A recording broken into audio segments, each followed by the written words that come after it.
ইয়ে, তোমার রহস্য উপন্যাস লেখা শেষ তাহলে? পাঠাচ্ছ কবে? প্রকাশ হয়েছে? হ্যাঁ, শেষ তো হয়েছে, কিন্তু ব্যাপারটা একটু খুঁটিয়ে দেখে নেওয়া দরকার। কোথাও কোনো ভুল রয়েছে নাকি, আর কোথাও কিছু সংযোজন করতে হলে সেটা এই মুদ্রণেই হয়ে যাবে।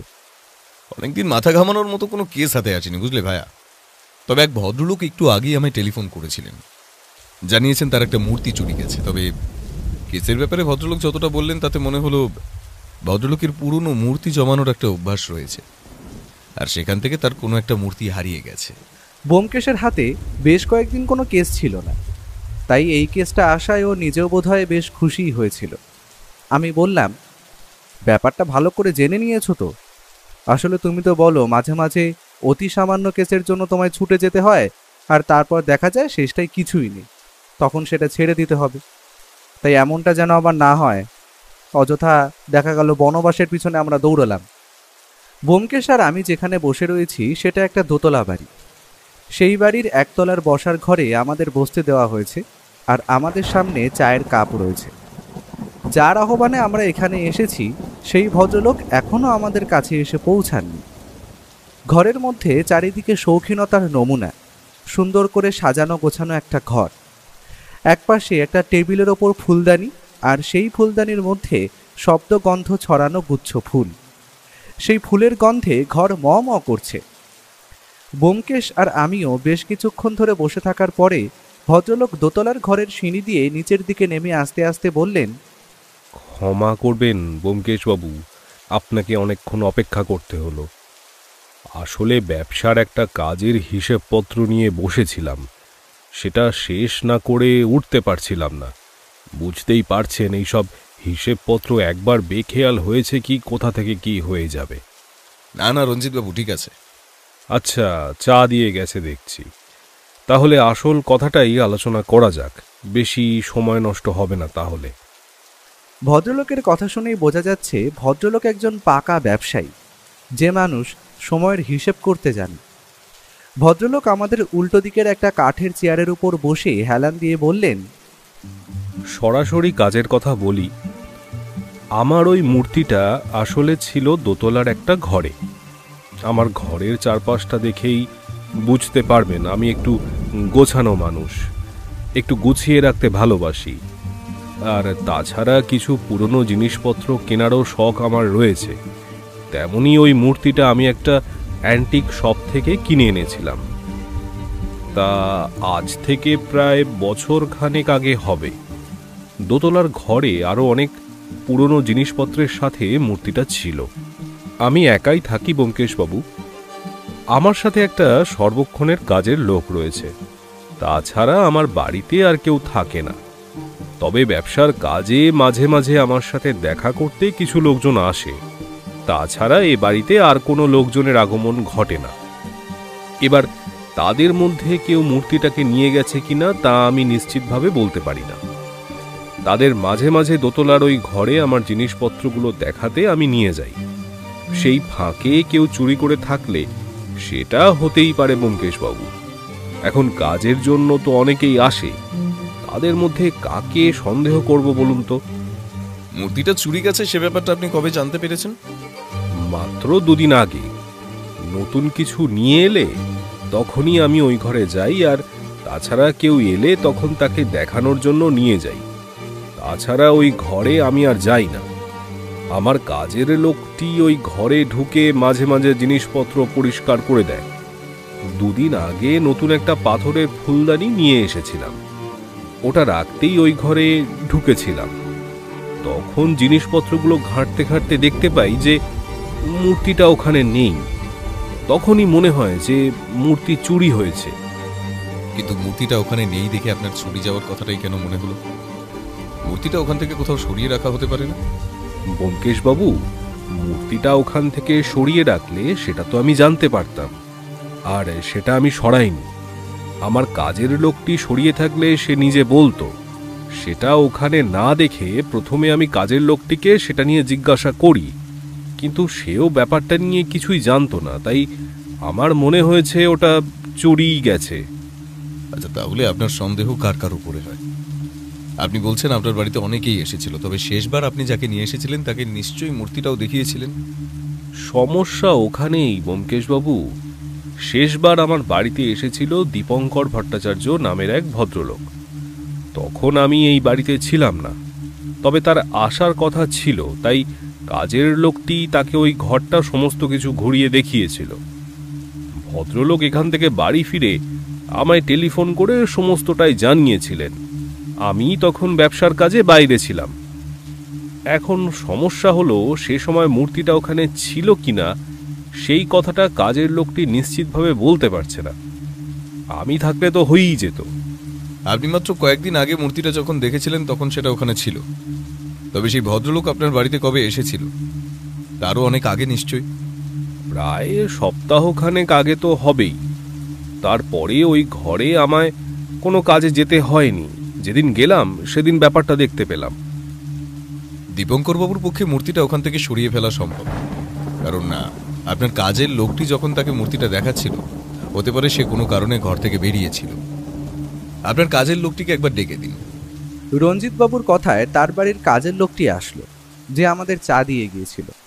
সে এসে দাঁড়ালো। ব্যোমকেশ চারিদিকে তাকিয়ে বলল, তোমার নাম কি? আমার নাম বলরাম স্যার। রঞ্জিত বাবু এই বাড়িতে না থাকার সময় দীপঙ্কর বাবু ছাড়া আর অন্য কেউ কি এসেছিল তোমার বাবুর সঙ্গে দেখা করতে? না স্যার, ওই দীপঙ্কর বাবু যার কথা বলছেন সেই এসেছিল একমাত্র। তুমি তো তাকে ওই দোতলার ঘরটা দেখিয়েছিলে।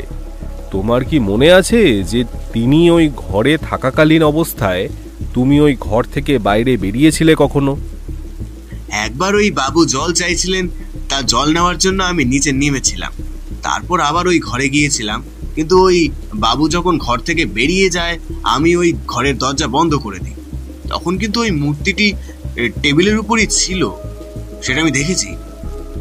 আমি এতক্ষণের কথোপকথন শুনে একটা ধারণা করেছিলাম যে দীপঙ্কর বাবু হয়তো ওই জল চাওয়ার সময় মূর্তিটা তুলে নেয়, কিন্তু এখন বলরাম যখন বলল দরজা বন্ধ করার সময়ও মূর্তিটা ওখানে ছিল, তখন আমার সেই চিন্তাটা হঠাৎ করেই কেমন যেন ধাক্কা খেল। ব্যোমকেশ বলল, মূর্তিটা ওখানে শেষবার তুমি কখন দেখেছিলে? 3-4 আগে আমি ওই ঘরে শেষবার ঢুকেছিলাম। ওই ঘরে ঢুকে ঝাড়পোছ করি, তখন মনে হয় মূর্তিটা ওখানেই ছিল। তারপরে বাবু যেদিন ঘরে ঢুকলেন সেদিন বাবু বললেন মূর্তিটা ওখানে নেই। আমিও গোটা ঘর খুঁজে দেখলাম, কোথাও নেই। 3-4 আগে তুমি যখন ওই ঘরে ঢুকেছিলে তখন মূর্তিটা ওখানে ছিল, সে ব্যাপারে তুমি নিশ্চিত? হ্যাঁ স্যার, আমি নিজের হাতে মূর্তিটা তুলে তারপর জানলার কাছে টেবিলের উপর রেখে ওই টেবিলটা পরিষ্কার করেছিলাম। আমার এখনো মনে আছে। ব্যোমকেশের মুখে একটা চিন্তার ভাঁজ পড়ল, যেন গভীরভাবে কিছু চিন্তা করতে লাগলো সে। তারপরে বলল, আচ্ছা রঞ্জিত বাবু, আপনি বাড়ি থেকে কখন বের হন? মানে আপনার তো ব্যবসার কাজ রয়েছে, আপনাকে নিশ্চয়ই বাইরে বের হতে হয়।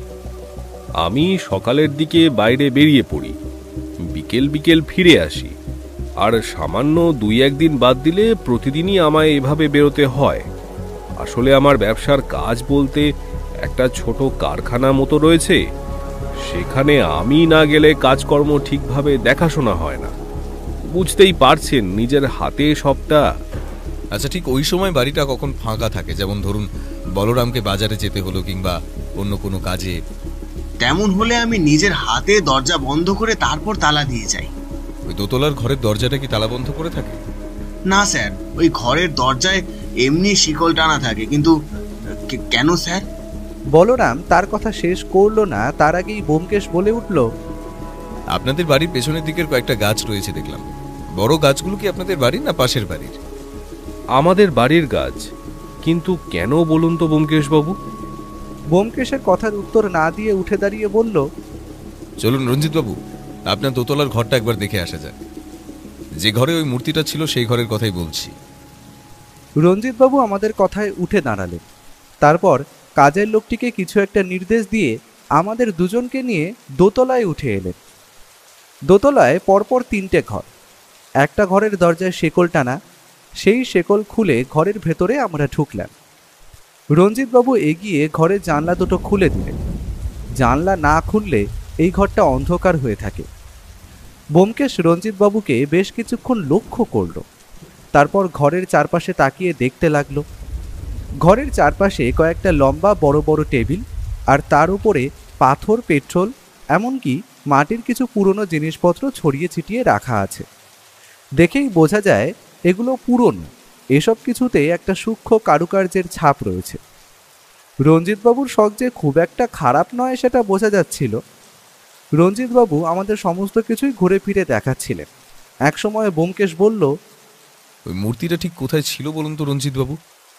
এই যে এই টেবিলটার উপরেই সেই মূর্তিটা ছিল, কিন্তু এখান থেকে যদি কোথাও সরানো হয় কিংবা নিজে থেকে পড়ে গিয়ে থাকে, তাহলে আপনি দেখতেই পারছেন ব্যোমকেশবাবু, গোটা ঘরের মেঝে পরিষ্কার। ব্যোমকেশ কিন্তু টেবিলটা ভালো করে দেখল। সেই টেবিলের উপরে আরও কয়েকটা মূর্তি রয়েছে। সেই মূর্তিগুলোর মধ্যে একটা মাটির মূর্তি হাতে নিয়ে দেখতে দেখতে বলল, ওই মূর্তিটা আসলে কিসের ছিল বলুন তো? মাটির? না ব্যোমকেশবাবু, ওই মূর্তিটা আসলে খানিকটা পিতলের মূর্তি হবে। তবে খানিকটা বললাম তার একটা কারণ রয়েছে। অনেক সময় পেতলের সাথে লোহা মিশিয়ে মূর্তি তৈরি করা হয়। সেক্ষেত্রে মূর্তির টেকসই কিংবা অন্যান্য কিছু সুবিধা হয়। এই মূর্তিতেও তেমনই ছিল, তবে মূর্তিটা বেশ পুরনো আর বেশ ভালো লেগেছিল আমার, তাই নিয়ে এসেছিলাম। বাজারে মূর্তিটার দাম কি খুব বেশি ছিল রঞ্জিতবাবু? মানে এসব পুরনো অ্যান্টিক জিনিসপত্রের একটা আলাদা দাম থাকে বলে আমি জানি। আসলে ওই মূর্তিটা আমাদের হিন্দু ধর্মের এক দেবতার অতি প্রাচীন রূপ। তার নামটা আমার ঠিক মনে নেই। এসব নিয়ে খুব বেশি চর্চা আমি নিজেও করি না। যতদূর মনে পড়ে নটরাজ কিংবা ওই ধরনের কিছু একটা হবে। মূর্তিটার দাম কেমন হবে তা জানি না, তবে পুরনো মূর্তি হিসাবে তার অ্যান্টিক দামটা একটু বেশিই হবে। কারণ জেনেটিক শপ থেকে আমি মূর্তিটা কিনেছিলাম। সেখানে কিন্তু এই মূর্তিটার জন্য অনেকেই টাকা দিতে চেয়েছিলেন। আচ্ছা জয়ন্তবাবু, মূর্তিটা কি খুব ভারী ছিল? হ্যাঁ ব্যোমকেশবাবু, সাধারণ পিতলের মূর্তি অতটা ভারী হওয়ার কথা নয় যতটা ভারী ছিল। কিন্তু কেন বলুন তো? ব্যোমকেশের মুখে হঠাৎ করে যেন একটা চিন্তার ভাঁজ আবার ফুটে উঠল। আমি বুঝতে পারছিলাম ব্যোমকেশ মূর্তিটার ব্যাপারে কিছু একটা ভেবে চলেছে। ব্যোমকেশ টেবিলের কাছ থেকে সরে জানলার কাছে গিয়ে দাঁড়ালো। তারপর বাইরের দিকে তাকিয়ে দেখতে লাগলো। জানলাটা দোতলায়, তাই বেশ খানিকটা উঁচুতে। এখান থেকে পাশের বাড়ির ছাদ আর মাঝখানে একটা পাঁচিল দেখা যায়। ব্যোমকেশ সমস্ত কিছু দেখে নিয়ে জানলাটা একটু পরীক্ষা করে দেখলো। তারপর বলল, আমার দেখা হয়ে গেছে। আর রঞ্জিতবাবু, এবার আমরা বাইরে যাব। আর আপনার বাড়ির ছাদটা যদি একবার দেখা যেত খুব ভালো হতো। ব্যোমকেশ হঠাৎ করে বাড়ির ছাদ কেন দেখতে চাইলো সেটা আমি বুঝতে পারলাম না। তবুও ব্যোমকেশের কথায় আমরা ছাদে গিয়ে পৌঁছলাম। ছাদ রেলিং দিয়ে ঘেরা, তাছাড়া তেমন কোনো বিশেষত্ব ছাদে নেই। একটা লোহার তার ছাদের এ প্রান্ত থেকে ও প্রান্তে বাঁশের মাধ্যমে টাঙিয়ে রাখা হয়েছে। বোধহয় জামা কাপড় মেলার কাজে লাগে। ছাদের সিঁড়ি দিয়ে নামতে নামতে রঞ্জিতবাবু বললেন, ব্যোমকেশবাবু, আমি জানি কেসটা অতি সহজ নয়। আপনার যতদিন সময় লাগে আপনি সময় নিন, কিন্তু আমি মূর্তিটা খুঁজে বার করতে চাই। যদি সেটা না পাওয়া যায় তাহলে মূর্তিটা কে চুরি করলো সেটা আমি জানতে চাই। আশা করি আপনি এখন কেসটা হাতে নেবেন। সময় যে একটা লাগবে সে ব্যাপারটা স্বীকার করতে আমার আপত্তি নেই। তবে রঞ্জিতবাবু, আপনার কেসটা আমি হাতে নিলাম। কিছু ব্যাপারে আপনাকে আবার টেলিফোন করতে হতে পারে। আশা করি টেলিফোন করলে আপনাকে না পেলেও আপনার কাজের লোকটিকে আমি পেয়ে যাব। রঞ্জিতবাবু মাথা নাড়িয়ে সম্মতি জানাতেই আমরা সেখান থেকে বেরিয়ে এলাম। পথে নেমে আমরা গাড়ি ধরলাম বাড়ি পর্যন্ত যাওয়ার জন্য। কারণ রঞ্জিতবাবুর বাড়িটা আমাদের বাড়ি থেকে বেশ খানিকটা দূরে উত্তরের দিকে। গাড়িতে বসে ব্যোমকেশ গম্ভীর মুখেই রইল। এখানে আমি আর তাকে কিছুই জিজ্ঞেস করলাম না, কারণ জানি এখন তাকে কিছু জিজ্ঞেস করলে সে আমায় বলবে না। বাড়ি ফিরে হাত ধুয়ে ব্যোমকেশের ঘরে গিয়ে দেখি সে ততক্ষণে পোশাক বদলে ইজি চেয়ারে হেলান দিয়ে শুয়েছে। আমি সামনের চেয়ারে ধপ করে বসে বললাম, কি বুঝলে ব্যোমকেশ? ভদ্রলোকের ওই মূর্তিটা যে চুরি গেছে সে ব্যাপারে তো নিশ্চিত, কিন্তু চুরিটা করলো কে? এবার তো মনে হয় দীপঙ্কর নামের যে ভদ্রলোকের কথা রঞ্জিতবাবু বললেন তিনি করে থাকতে পারে। তাছাড়া ও বাড়ির কাজের লোকটিও এই কাজটা করে থাকতে পারে, কারণ তার কাছে সুযোগ সুবিধে দুটোই বেশ ছিল। কেসের ব্যাপারে প্রথমেই আমায় সবাইকে সন্দেহ করতে হয় ভাইয়া, তাই এই মুহূর্তে সন্দেহের তালিকা থেকে কাউকে বাদ নয়। তবে আসল কথা হলো মোটিভ। দীপঙ্কর বাবুর চুরির ক্ষেত্রে থাকতে পারে, কিন্তু কাজের লোকটির মোটিভ কি থাকবে? সে এখানেই থাকে, তাই মূর্তি চুরির ব্যাপারে চুরি করতে চাইলে এমন কিছু চুরি করতো যেটা ওদের চোখে পড়বে না। ওই মূর্তিটাই কেন চুরি করতে গেল? ওই মূর্তিটা রঞ্জিত বাবুর বেশ পছন্দের, আর এমনি যদি হয় তাহলে এতদিন সেও বাড়িতে রয়েছে, তারপরেও কিছু চুরি করলো না, এখনই হঠাৎ চুরি করতে গেল কেন? ব্যোমকেশের কথায় আমিও কিছুটা দ্বন্দ্বে পড়ে গেলাম। তবুও একবারে নিজের যুক্তি সমর্থন করার জন্য বললাম, হয়তো ওই মূর্তিটা বাইরে বিক্রি করার জন্য কোনো লোক সে খুঁজে পেয়েছিল। রঞ্জিতবাবু তো সবসময় বাড়িতে থাকতেন না, সে সময় বাড়িতে এসে থাকতে পারে। হয়তো মূর্তিটা কেনার জন্যই এসেছিল, কিংবা বলরাম বাড়ির বাইরে গেলেও তার সাথে কথা হতে পারে, লোভে পড়ে তো সেও ওই কাজটা করতে পারে। সম্ভাবনা যে একদম নেই সে কথা বলছি না, তবে মোটিভ খুব ক্ষীণ। এত কিছু থাকতে সে ওই মূর্তিটা বেছে নিল, আর চুরি করার পরে সে যদি মূর্তিটা কোথাও বিক্রি করে থাকে তাহলে তার কাছে বেশ কিছু টাকা থাকার কথা। সেই টাকাটা কোথায় গেল? তুমি হয়তো ভুলে যাচ্ছ সে ও বাড়িতেই থাকে। তার ঘর খুঁজে দেখলে ওই মুহূর্তে কি টাকা পাওয়া যাবে? এতটা কাঁচা কাজ কি সে করতে চাইবে? কেসটা আমরা একভাবে ভেবে চলেছি বন্ধু, অন্যভাবে ভাবতে হবে। কিছু কিছু কেসে খালি চোখে সমস্ত কিছু বোঝা যায় না, বুঝলে? তাই তার জন্য আমাদের অন্য কিছু একটা কাজে লাগাতে হবে। ব্যোমকেশ যে ঠিক কিসের কথা বলছে সেটা আমি বুঝতে পারছিলাম না, তবে বুঝতে পারছিলাম এই সামান্য একটা মুহূর্তে চুরির কেসটা ধীরে ধীরে যেন জটিল হয়ে আসছে, আর ব্যোমকেশ এই কেসটার তদন্ত সমাধান করার জন্য গভীরভাবে ভেবে চলে যায়।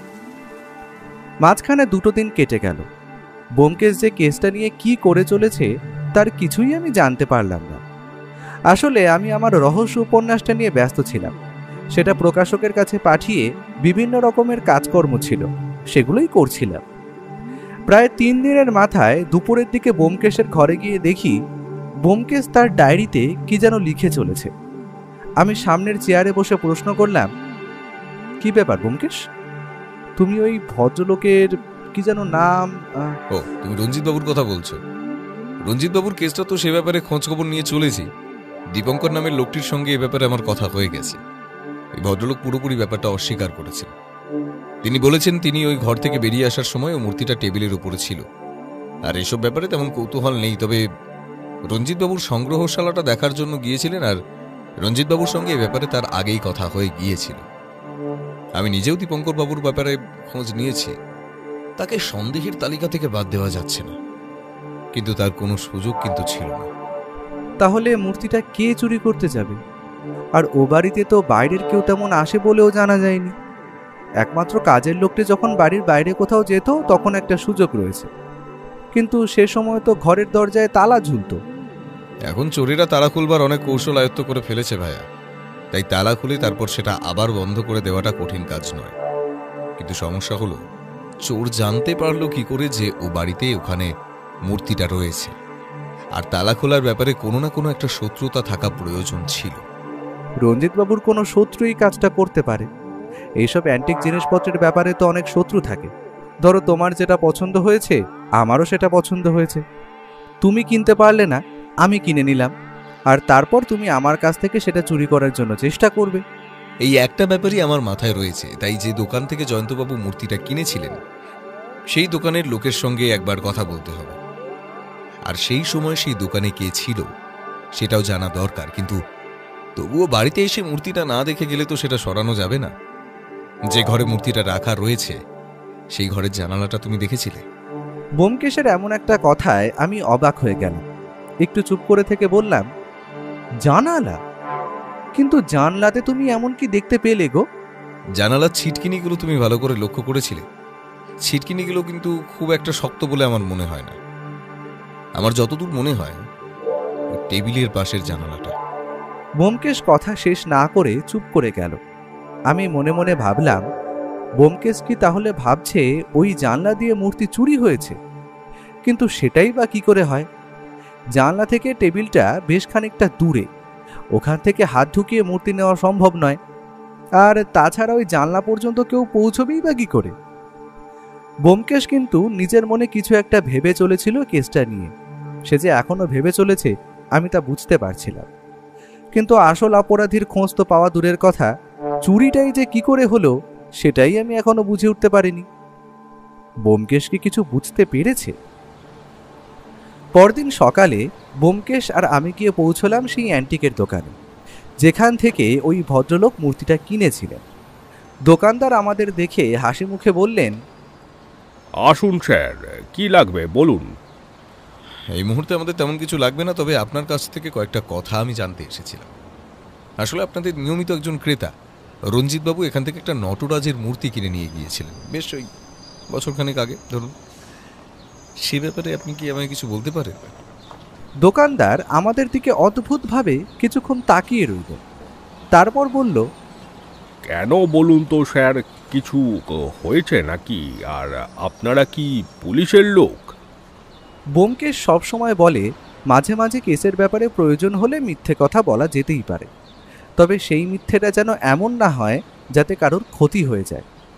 তাই ব্যোমকেশ অম্লান বদলে বলে বসল, হ্যাঁ, আসলে রঞ্জিতবাবুর কাছ থেকে সেই মূর্তিটা চুরি গেছে, আর কেসটা এখন পুলিশের হাতে রয়েছে। পুলিশের হয়ে আমি ব্যাপারটা তদন্ত করছি। আসলে পুলিশ অফিসারের কথা ছিল, কিন্তু একটা কাজে আটকে গেছেন, তাই আমায় পাঠালেন। রঞ্জিত বাবুর কথা বলছেন তো? ওই যার একটা কারখানা রয়েছে, তিনি তো মাঝে মাঝে আমাদের দোকানে আসেন, কিন্তু স্যার 1 বছর আগে তিনি কি নিয়ে গেছেন সেটার ব্যাপারে তো কিছু মনে পড়ে না। একটু খুলে বললে। হ্যাঁ, ওটা আসলে একটা নটরাজের মূর্তি। দোকানদার বেশ কিছুক্ষণ চিন্তা করার চেষ্টা করল, তারপর হঠাৎ করেই বলল, হ্যাঁ স্যার, মনে আছে, তবে বছরখানেক বোধ হয়, এখনো হয়নি তো।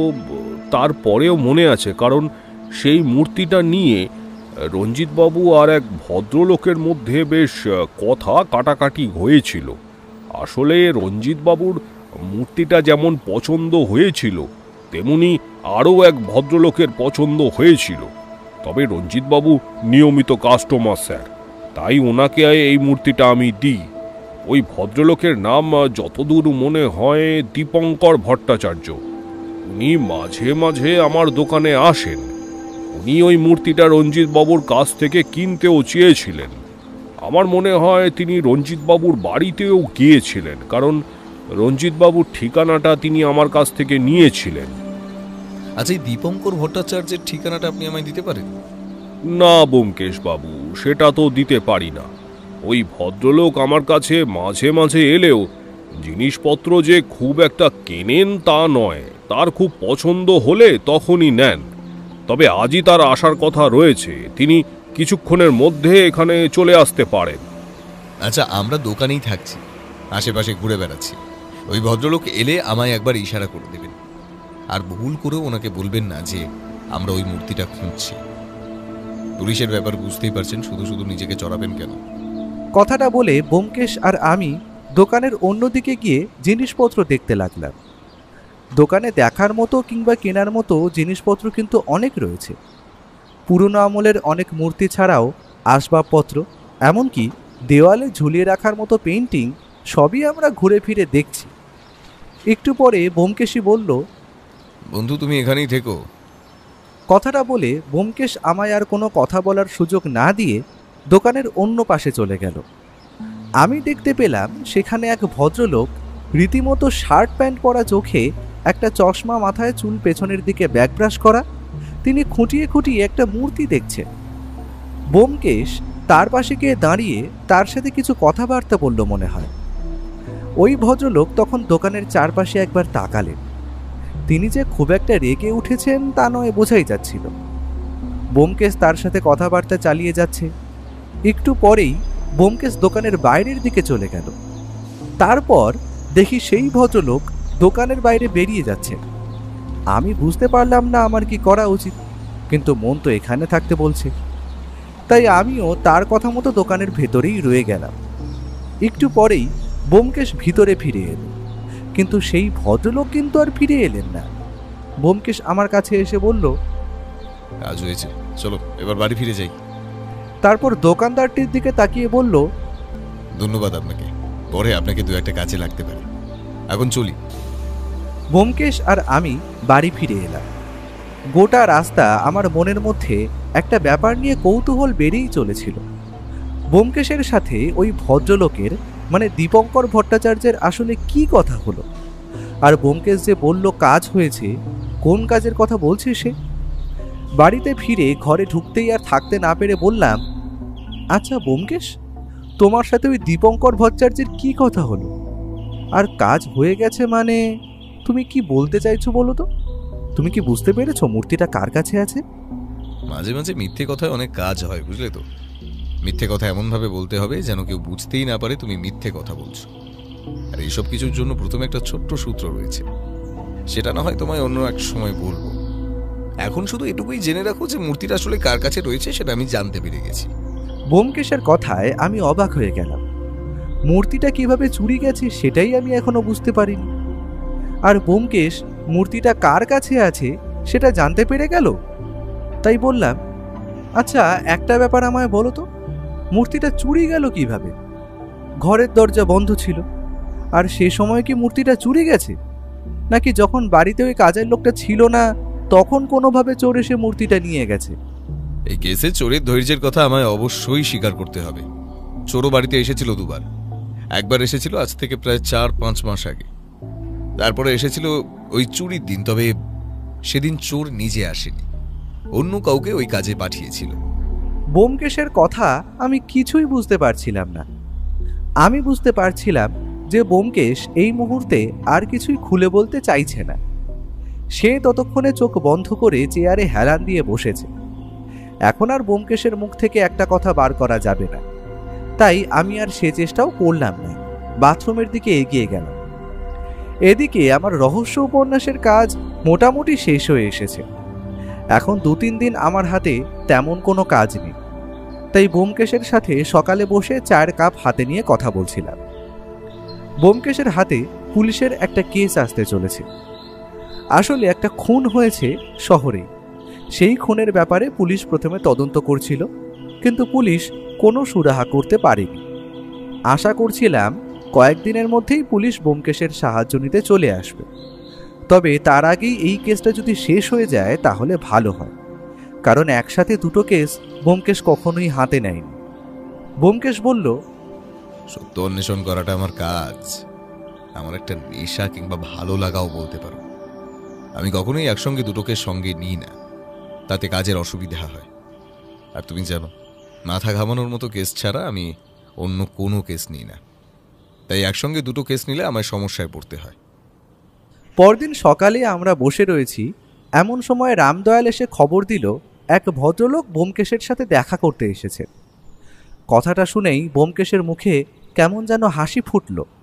ব্যোমকেশ রামদয়ালকে বলল, যা রামদয়াল, 3 কাপ চা নিয়ে আয় আর ভদ্রলোককে ভেতরে পাঠিয়ে দে।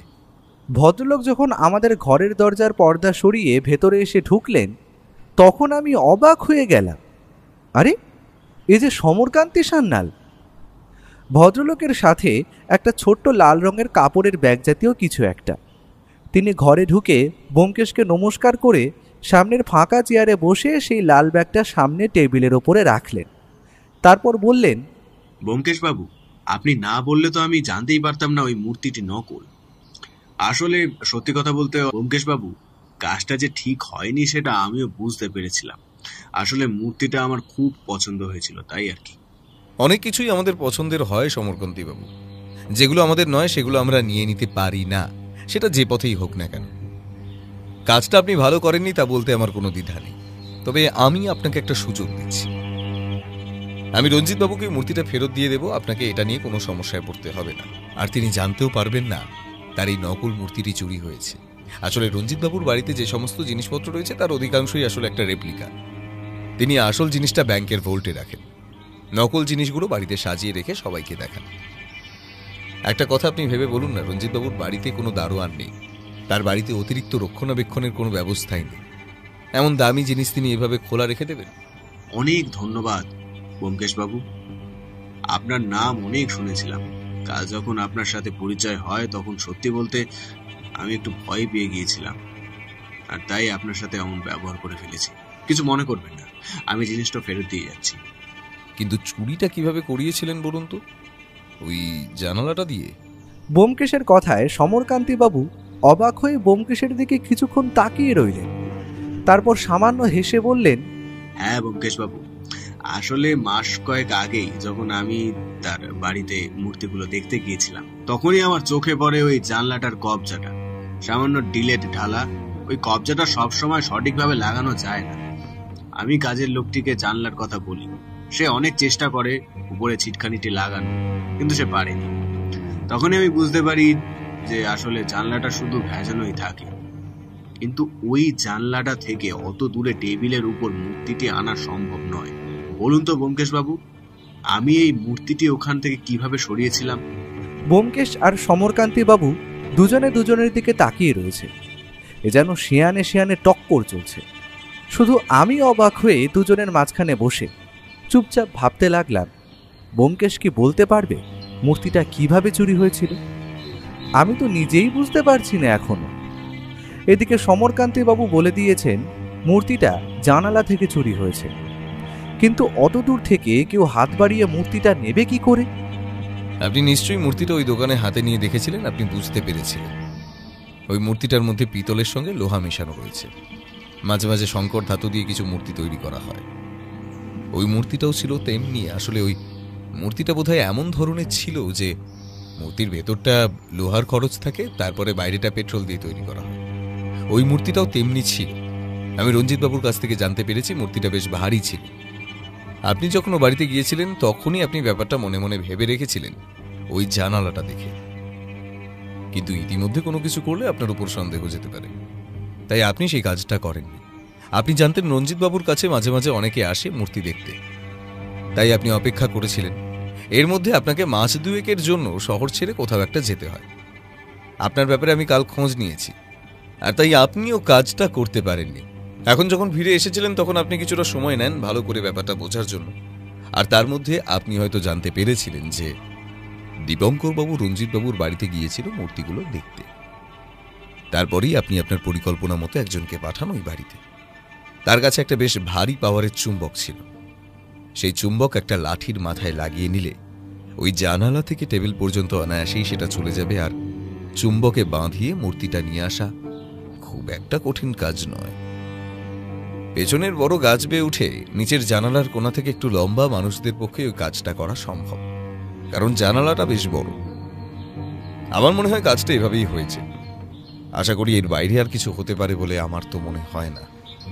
সমরকান্তি বাবু অবাক হয়ে ব্যোমকেশের দিকে তাকিয়েছিলেন। এবার আগের মতোই সামান্য হেসে বললেন, আপনার কথাটা যে মিথ্যে নয় তা আমি বাধ্য হয়েই বলছি। ওভাবেই আমি মূর্তিটা চুরি করেছিলাম। পরিকল্পনাটা আমার মাথায় আগেই এসেছিল, তবে কাজের জন্য আমায় চলে যেতে হয়েছিল।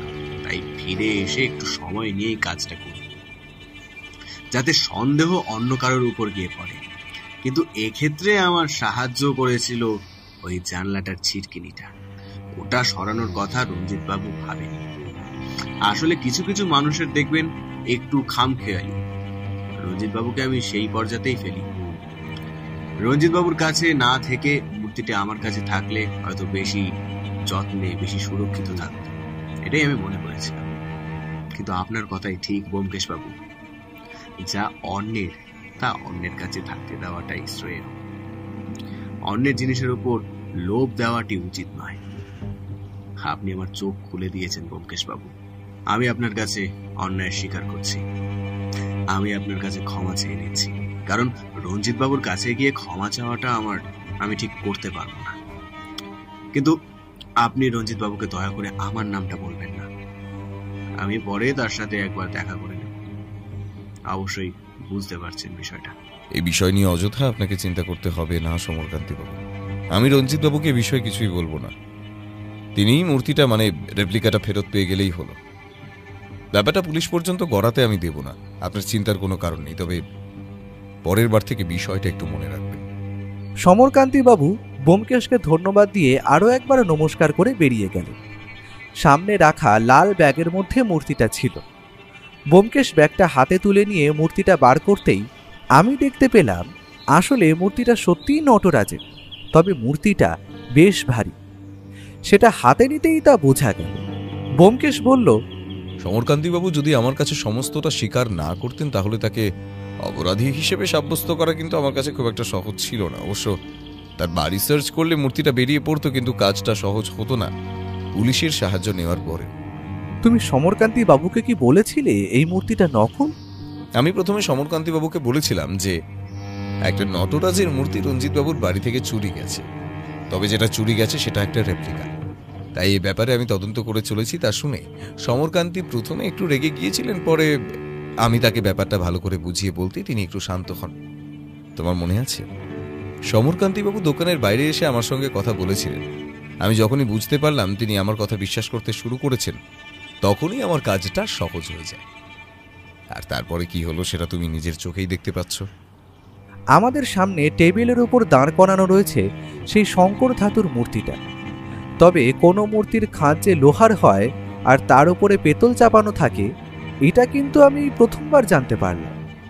তবে ব্যোমকেশ বুঝিয়ে বলল, অনেক সময় মূর্তি ভারী করার জন্য এই কাজটা করা হয়ে থাকে, তবে সেক্ষেত্রে লোহা কিংবা অন্য কোনো ধাতু কিভাবে মেশানো হবে তা নির্ভর করে মূর্তির উপর। ওই জানালাটা দেখে আর মূর্তির কথা শুনে আমি রঞ্জিত বাবুকে একবার জিজ্ঞাসা করেছিলাম মূর্তিটা কি খুব ভারী ছিল। তোমার হয়তো মনে আছে, আর তখনই আমার সন্দেহটা হয়েছিল। এবার রঞ্জিত বাবুকে তুমি কি বলবে? সমরকান্তি বাবু তো বলে গেলেন তার নাম ভদ্রলোককে না বলতে। তাহলে আজ বিকেলে যখন রঞ্জিত বাবুর বাড়িতে যাব তখনই দেখতে পাবে। সেদিন বিকেলে ব্যোমকেশ আর আমি মূর্তিটা নিয়ে গেলাম রঞ্জিতবাবুর বাড়িতে। রঞ্জিতবাবু কিন্তু মূর্তিটা পেয়ে বেশ খুশি হলেন। মূর্তিটা বসার ঘরে টেবিলের ওপর রেখে বললেন, সত্যি বলতে ব্যোমকেশবাবু, আমি তো মূর্তিটার আশা ছেড়েই দিয়েছিলাম। আমি ভেবেছিলাম ওটা আর খুঁজে পাওয়া যাবে না, কিন্তু এই কঠিন কাজটা আপনি করলেন কি করে? এই কেসে আমায় সাহায্য করেছে আপনার ওই মূর্তির ঘরের জানালাটা। ওই জানালার ছিটকিনিটা বেশ টাইট ছিল, আপনি হয়তো খেয়াল করেননি। আমি জানালাটার দিকে যখন এগিয়ে গিয়ে বাইরে দেখছিলাম, তখন ছিটকিনিটা ধরে একবার নাড়াচাড়া করেছিলাম। আমি বুঝতে পেরেছিলাম ওটা কাজ করে না। আপনি বোধহয় সেদিনটা খেয়াল করেননি, কিংবা ব্যাপারটা অত গুরুত্ব দেননি, কারণ আপনার ধারণা ছিল জানালা থেকে অনেকটা দূরে টেবিল, তাই জানালা থেকে কেউ কিছু বার করে নিতে পারবে না। সে কি, মূর্তিটা কি ওই জানলা থেকে বের করে নেওয়া হয়েছিল? কিন্তু সেটা কি করে হয়, মানে এত দূর থেকে? সে বিষয়ে আমি আপনাকে বলতে পারবো না। আসলে আমাদের এই পেশায় কিছু নিয়ম থাকে, আমরা তদন্তের সমস্ত কিছু মক্কেলকে খুলে বলি না। আপনার মূর্তি আপনি খুঁজে পেয়ে গেছেন, আমাদের কাজ শেষ, এবার আমরা চলি। দাঁড়ান দাঁড়ান ব্যোমকেশবাবু, আসল কথাটাই তো আপনি বললেন না। এই মূর্তিটা চুরি করেছিল কে? ভদ্রলোকের নাম আমি ঠিক জানি না, তবে ভদ্রলোক আপনার মতোই অ্যান্টিক সংগ্রহ করেন। তবে আপনি যেমন আপনার সংগ্রহ করা জিনিসগুলো অযত্নে রাখেন, সেই ভদ্রলোক কিন্তু তেমন করেন না, তিনি বেশ যত্নেই রাখেন। এই মূর্তিটা দেখতে তিনি আপনার বাড়িতেও এসেছিলেন, আর তখনই চুরির পরিকল্পনাটা করেন। তারপর সময় মতো চুরিটা করে বসেন। তবে তাকে আমি একটা মিথ্যে কথা বলেছি। রঞ্জিতবাবু অবাক হয়ে ব্যোমকেশের দিকে তাকিয়ে রইলেন। তিনি হয়তো ভাবছিলেন ব্যোমকেশ ঠিক কি মিথ্যে কথা বলেছে। আমি সেই ভদ্রলোককে বলেছি এই মূর্তিটা আসল মূর্তিটার একটা রেপ্লিকা। আপনি আপনার আসল মূর্তিটা ব্যাংকের ভল্টে রেখেছেন, সে ভুল করে আপনার কাছ থেকে নকল মূর্তিটা চুরি করে নিয়ে গেছে। আর সত্যি বলতে সে আমার কথা বিশ্বাস করেছে যে আপনার মূর্তিটা চুরি করেছিল। সে ভদ্রলোক খুব একটা খারাপ বলে আমার মনে হলো না। তিনি হয়তো মূর্তিটা একটু বেশি পছন্দ করে ফেলেছিলেন, আর পছন্দের জিনিসের ক্ষেত্রে মানুষ মাঝে মাঝে ভুল করে বসে, তাই তিনিও তাই করেছিলেন। তবে তিনি আপনার মূর্তি ফিরিয়ে দিয়েছেন, এটাই হয়তো আপনার সবচেয়ে বড় পাওনা। এবার থেকে একটু রক্ষণাবেক্ষণ করবেন, যদি মূর্তি চুরি হয়ে যায় তখন কিন্তু আর সেটা উদ্ধার করা সহজ হবে না। ব্যোমকেশের কথায় ভদ্রলোকের মুখটা কেমন যেন ম্লান হলো। তিনি একটু শান্ত স্বরেই বললেন, আপনি ঠিকই বলেছেন ব্যোমকেশবাবু, আসলে শখে আমি জিনিসগুলো সংগ্রহ করলেও সেগুলোকে খুব একটা যত্নে রাখা হয় না। আমার কাজের লোকই ওগুলো পরিষ্কার করে মাঝে মাঝে, তবে আমি নিজে আর সে সমস্ত কিছু করি না। তবে এবার আমার ভালো শিক্ষা হলো, এবার থেকে আমি সমস্ত দিকটাই নজরে রাখব। আমরা চলে আসার জন্য উঠে দাঁড়িয়েছি, এমন সময় ভদ্রলোক বললেন, ব্যোমকেশবাবু একটু দাঁড়িয়ে যান, আপনি আসবেন আর মূর্তিটা পেয়ে গেছেন সেটা শুনেই আমি আপনার পারিশ্রমিকের টাকাটা গুছিয়ে রেখেছি। জানি আপনার মতো মানুষকে পারিশ্রমিক দেওয়ার ক্ষমতা আমার নেই, তবুও সামান্য কিছু, একটু দাঁড়ান। ব্যোমকেশ ঘরের মধ্যে এদিকে ওদিকে তাকিয়ে দেখতে লাগলো। আমি চুপ করে বাইরের দিকে তাকিয়ে রইলাম। একটা প্রশ্ন বারবার আমার মাথায় ঘুরে ফিরে আসছিল। একটু পরেই রঞ্জিতবাবু এসে একটা সাদা খাম ব্যোমকেশের হাতে তুলে দিল।